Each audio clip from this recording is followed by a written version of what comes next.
Most of us probably remember this guy from the Arkham games. He has a cameo in just about every single one of these, Mr. Jack Ryder. Reporter extraordinaire, not exactly one of Batman's most loved people. Yeah, you a fan? No. In many incarnations of his character, he's known as a TV reporter, a newsman, if you will, in every life that he's had. But did you know he actually debuted in the 60s as a creation of the comic book legend Steve Ditko and Don Segall? Yeah, that Steve Ditko. Jack Ryder would also become the creep. I mean, the creeper, facing off for years to come against the legends like Proteus, the Joker, and communists. Oh, and Lady Dagger. She throws daggers.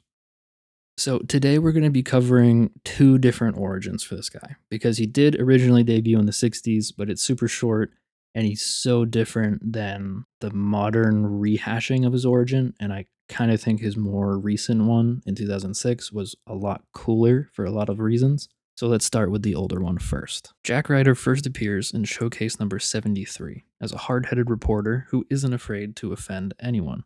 Basically, he's just a professional dick. But not the detective kind of dick. You get what I mean. Just think of your favorite or not so favorite news anchor and you get the idea. Jack's so used to just saying whatever he wants, whenever he wants, even if they are a friend of the sponsor of the network that funds his TV show. Jack doesn't even stay to talk about getting fired. He just picks up his hat and is on his way out the door, confident he'll find his next job. Sure enough, one of the network executives likes Ryder's attitude. So on his way out, he tells him he's got an interesting job for him, and Jack takes it before he even gets to the lobby. Basically, they have been asked by the CIA to investigate the underworld connections to the commies and how they are getting red defectors and agents in and then back out of the country. Two notable people are involved, Dr. Yats and a red agent whose name I cannot pronounce. They think the agent is the contact for the city's criminal underworld, and that the professor is about to be kidnapped if he isn't already. He's been working on some super secret stuff that could benefit either side in this war, and they need to be the ones who find it. Pete, another guy who works for this network, found out about a party these nefarious folks were having, but before he could do anything about it, a couple of bad apples roughed him up pretty bad. So fearless Jack Ryder takes the assignment. As Jack is on his way over, he realizes from the outside that it's a costume party. He heads into a local costume shop, and because everybody's bought costumes for these parties, all the shop owner has is a random box of spare costume pieces, but at least it's something. A weird green wig, a sheepskin rug, and all of this other stuff, giving him a very unique look, even for the 60s. Jack sneaks his way through an open window into the party, finding all kinds of fun people who are casually having a costume party. The sponsor of the show that fired Jack is there with his friend, who Jack offended, enjoying themselves and the party. Little do they know, but Professor Yats is actually being hidden in the other room. As the house security clock the guy in the rug and yellow getup and realize they don't remember letting him in, they chase him and even get a knife on him before he crashes into where the professor is. The professor immediately tells Jack about what they're doing and how they took all of his inventions and his life's work. He'd rather die than let these goons have his work, so as he's explaining what his inventions do, he uses them on Jack to fix him up, putting his secret formula in Jack to give him increased healing, stamina, and strength, and agility, while also hiding his other invention inside Jack's wound. This particular invention can hide anything the person is wearing or holding. It's a molecular manipulator. This all allows Jack to now have superpowers like a super soldier serum and an invaluable appearance disguiser. As the goons break into the room finally, the professor is shot and killed in the scuffle. The serum goes to work, starting to heal Jack as he gets into it with the goons. Using his new agility, he quickly bounces around the house and out the door, thinking to himself, how can he get the police back here to break these guys up and take them in? The rich guy and his buddy from before call the cops about the yellow crazy guy, just as our underworld host is trying to figure out how to get this crazy man for what he's done to them, interrupting their plans and causing the death of the professor, even though they shot him. Outside, Jack is realizing that if he laughs all weird, it puts the thugs off balance. And when he walks even weirder with the laugh and the costume, it makes the goons even more creeped out. Jack accidentally tosses a cop around in the fight, dashes over a wall to use his disguise activator thing, and turn back into Jack Ryder. Just as the cops are trying to figure out what's going on at the house, Jack realizes a bunch of people from the party are missing, the key ones that is. So he doubles back around and he called Brain, Jack's new boss from before, to tell him to come down and wait with the police to get their suspects. Ryder, or now the Creeper, deduces that they must be hiding out in the garage out back. Creeper goes in and jumps right into a fight. unleashing his creepy laugh, killing the lights, and bouncing all over the place, taking out the goons in a mix of Batman, Spider-Man, and the Joker style fighting. As the cops are coming in trying to chase down the creeper, he dashes out the window as the cops are coming and hits the activator to swap his clothes back, pointing to the cops that the creeper went up the building to the roof. Ryder tells Brain and the rest about the professor and the secret room while remarking at how effective the creeper was around, to which Brain asks why they call the creeper, to which Jack just says, because he creeps. What a guy. From here, Jack Ryder goes on a lot of adventures. New characters like the Terror, Proteus, and Vera are all introduced to the story for Jack and the Creeper. Vera being the weather girl for the station, and Jack has to protect her on occasion. Then it becomes this little bit because he just leaves her and she's screaming all the time about him getting him fired for leaving her. How could he leave her? She basically over time becomes a fixture in the most dedicated Creeper runs like the 90s and early 2000s. Shortly after this issue, he would have a limited series in Beware the Creeper, where all those people come about, while also popping in and out of tons and tons of DC stories for a while. An interesting theme with the Creeper, or rather an interesting dynamic that I think is cool, is just how nobody really knows if this guy is good or bad. I think mostly because his appearance, even for this comic book world, is so unsettling at times, that even if he does do good, it feels bad sometimes, if that makes any sense. If we fast forward to 2006, the Creeper got his own book again. He was sort of free of previous continuity, walls, and barriers, thanks to one of the many crisis events at DC, and it really kicks the Creeper up a notch. I really think this is one of the better contained origin rehashes that has been done for some characters. And it opens with Jack as a TV host again, getting into it with another guest on a show that is basically just rage bait. As Jack Ryder's narration says, he makes trouble for a living, and it was only a matter of time before trouble came looking for him. As he wraps up antagonizing the guest on his show and pissing his boss off to no end, he gets off stage where we find out there's a very strained relationship that occurred with Jack and Vera, which Jack boldly tries to inquire about again as both his boss and Vera walk away from him. During Jack's interview on the show, we got hints at this new experimental but groundbreaking cellular regeneration technology that a Dr. Yates is about to unveil in an exclusive with Jack. The guest's opinions were that this kind of meddling with science and the human body is wrong, but the test patient is a boy who was burned, scarring 90% of his body. And supposedly, the doctor has found a way to repair and restore his skin, even skin that badly scarred. And Jack doesn't want to wait until the doctor is ready for the official premiere party to show everybody what he's done. He wants the full scoop of the situation because he feels owed by the doc for giving him so much publicity to his research, helping his funding. So he decides to head over to the doc early. As he does that, he sees a bunch of guys walking around with guns, and sure enough, one gets up behind him. They bring Ryder in where the doc is crouched over a dead lab tech, and the boy who's being helped is in a glass case, restraining him. Guys with guns are everywhere. We find out that the guy in charge is a Mike Hewson. They're looking for wherever the doctor's sample is. In a fast series of events, the goons rough up the doc pretty good, shoot the other lab tech in the head, and Jack uses some self-defense class moves and gets a gun from one of the henchmen and holds the doctor hostage, trying to negotiate his way out of there, but also save the doc. In the background, the kid in the tube, Gavin, is starting to change. Then Yates tries to explain that it's the new cells and their stress response because of everything going on. That's why Gavin's having this reaction. Nobody really pays much attention to it because there's obviously a gun situation going on. As the doctor's talking, Ryder bumps some things off the table behind him and they hit the computer, triggering the video log of Gavin's treatment, explaining exactly how he got to be like this and everything that's gone on with his treatment. As the video is ending, the doctor slips his hand in a drawer behind him and grabs the last sample that he's been hiding, that everybody's looking for. He stabs Ryder with it, injecting him with all of it. Gavin grows even larger and breaks free, taking the building down with him in part, forcing Hewson and his men to take the doctor and Ryder to their estate. Once there, the doc explains how all of the sample is in Ryder now. That's all he has. They don't buy the doc's claim that he can't make anymore, so they shoot Ryder in the head and dump his body in the ocean. As Ryder's body sits on the rocks, Ryder's body begins to transform, growing a red mane, green hair, and bright yellow skin with crazed eyes. Hewson and his men hear a blood-curdling, awful laughter echo off the rocks on the hills, until he appears, leaping down from the treetops, smiling with terrifying teeth and incredible agility. Nobody recognizes it as Ryder.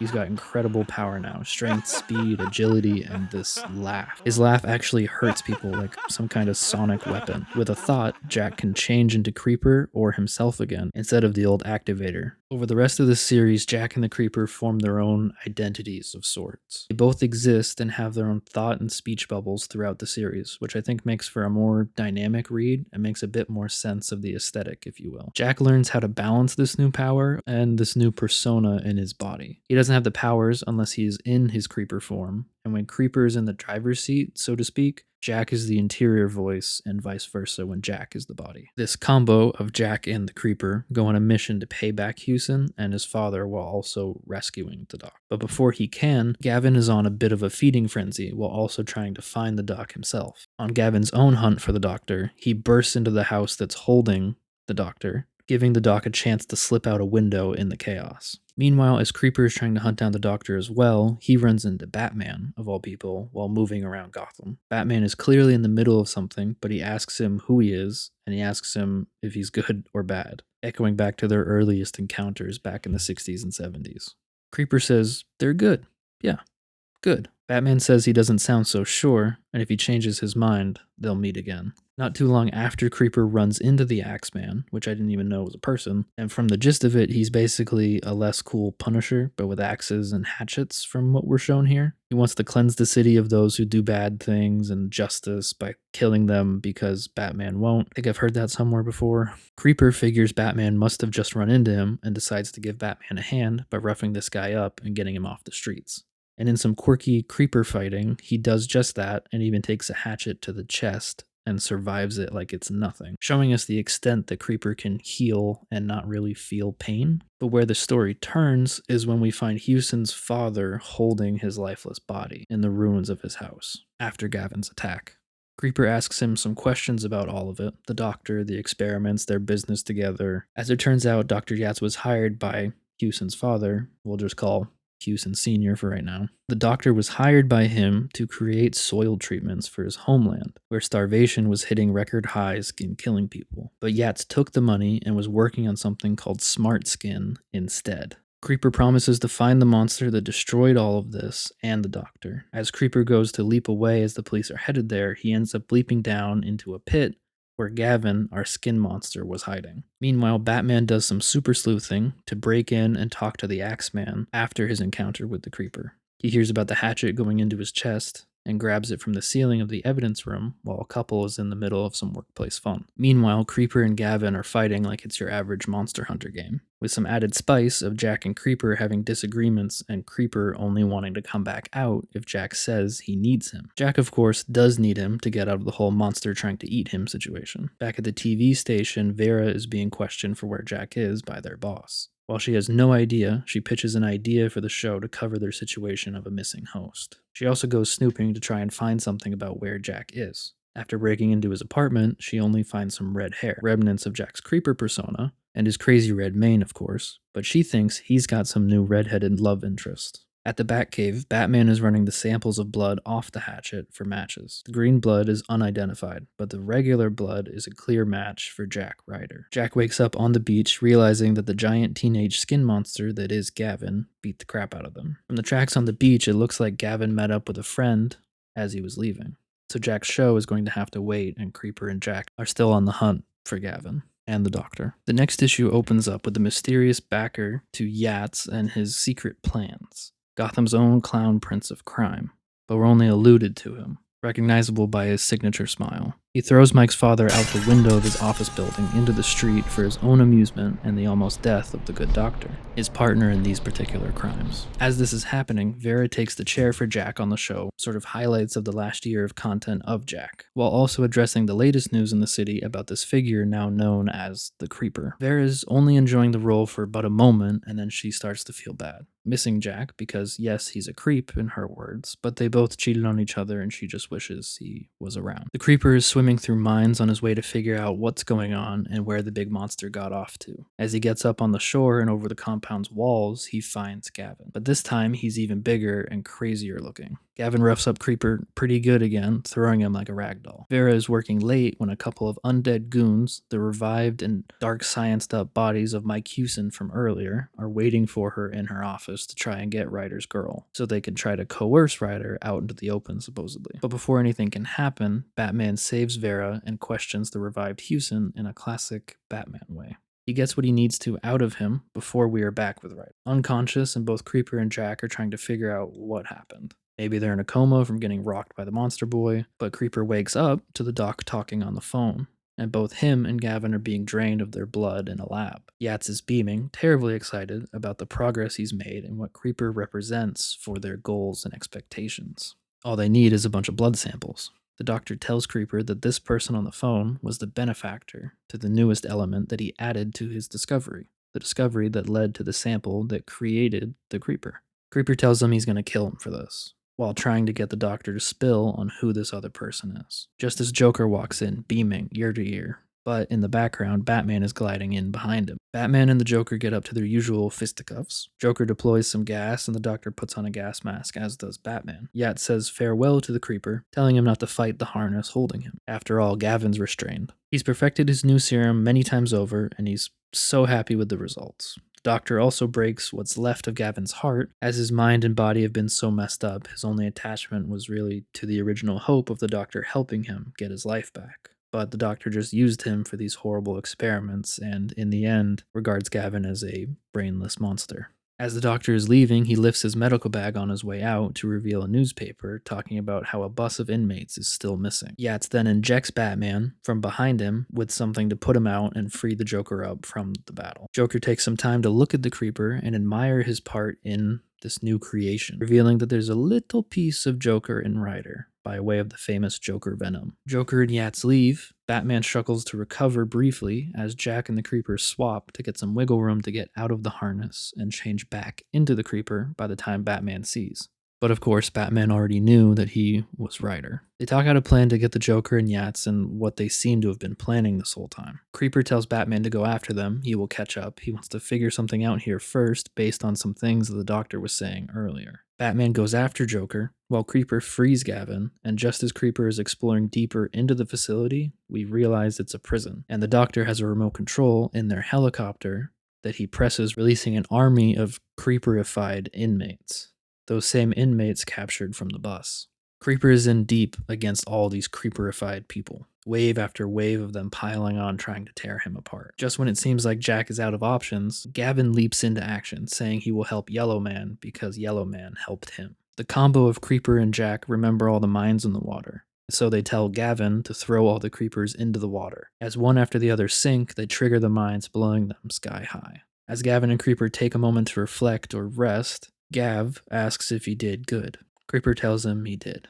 Then, as natural for a skin monster boy, Gavin says he has to find skin to eat. And Creeper regrets that he said that, and sadly takes the moment to push Gavin off the edge of the cliff and drop him in the water onto the mines as well, blowing our friend Gavin up and out of his misery. Batman swoops in with a helicopter, or Batcopter, and drops a ladder for Creeper to grab onto. When they land on a building in the city, Batman tells Creeper that he caught up with the Joker. Joker's on his way to Arkham again, but the Doctor wasn't with Joker. Batman hints at how Joker doesn't really do deals or partnerships, but Joker had the blood samples, and Batman will make sure that they are destroyed. Batman takes a moment to warn Creeper again about the Joker venom, how he's seen men go insane from exposure to it. Most don't last very long. He then asks Creeper to speak to Jack. Batman hands him a red vial, saying that he was able to synthesize a potential cure to rid his body of the alien cells that create the Creeper. The nature of the two sets of cells he found on the axe showed that they were competing for the same space, hinting at the issue of coexisting as the Creeper and the stress it could put on his body over time. Creeper swaps back, sucker punching Batman about this backstabbing offering of a cure. But Batman doesn't say much, but tells Creeper he figures it's Ryder's choice to use it or not. Before he leaves, he asks Creeper the same question from before. Good or bad then? Creeper answers good.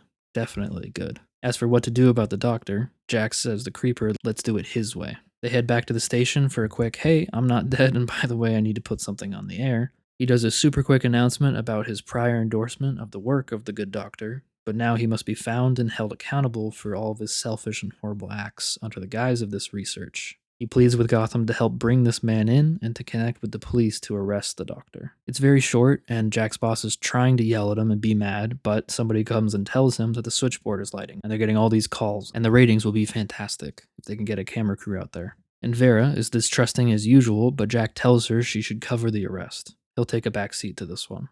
She's confused at this change of heart, but goes. Later, she comes back to try and talk with Jack, but all she finds is a broken serum bottle in the trash and an open window. Outside, the creeper is on top of a car, stopping a couple of armed liquor store robbers in their getaway car. Jack and the creeper have clearly made a decision to coexist, and they're in it for the long haul together now. From here, Creeper once again becomes a sort of cameo star again, with occasional appearances in things like Batman's Outsider Team and background panel references and just a lot of side roles, a lot of background support, if you will. More recently to today, there's been a Tom King book, a Black Label book, in fact, called Danger Street, that, like all Tom King books, you either love or hate them for your own reasons. I really wanted to like this series more. The art and the covers were so cool, and I was really excited, and I'm a real big sucker for Jack Kirby and New God stuff, and modern takes on them, especially. But this one kind of missed for me. The Creeper stuff was interesting, and definitely cranked up the violence in a new way for him. But that's just the choice, it's a Black Label book, so it has its own rules and freedoms. There's also this bit where Creeper becomes a demonic entity, or he kind of gets retconned again into being a demonic entity. But that whole demonic bit just kind of misses for me there too. I get it, but this jokerized hero version is such a cool upgrade from where Ditko started that it just kind of sucks that there isn't more dedicated stuff for the Creeper. A Black Label book just on the Creeper and a more like blend of the psychological effects of the whole Dr. Jekyll, Mr. Hyde type thing and the strain of the Joker venom as he tries to do good while looking all freaky would be pretty cool in my opinion. But what do you guys think? Is he better as like a guy in a green wig, yellow spandex, and a Speedo, and a device lodged inside him with a molecular activator and all that? Or is it better as this mutation of his body into almost animalistic powers and he can transform with a thought? Or is it better that the Creeper is a demon spirit and it's more like Etrigan the Demon style situation? Does anybody really hate the Joker connection? Because I feel like it makes so much sense instead of the unnerving fake laugh to keep guys off the edge. Not that that isn't cool or anything. It feels very classic for the time and it's fun, but as the character moves on through time, it felt like a really cool upgrade or update to make him more relevant today and tie him to Batman and Joker's issues. Either way, I'm really curious for you guys' thoughts. Thank you again so much for watching. If you haven't already, don't forget to subscribe and like this video because there's tons more coming and you don't want to miss them.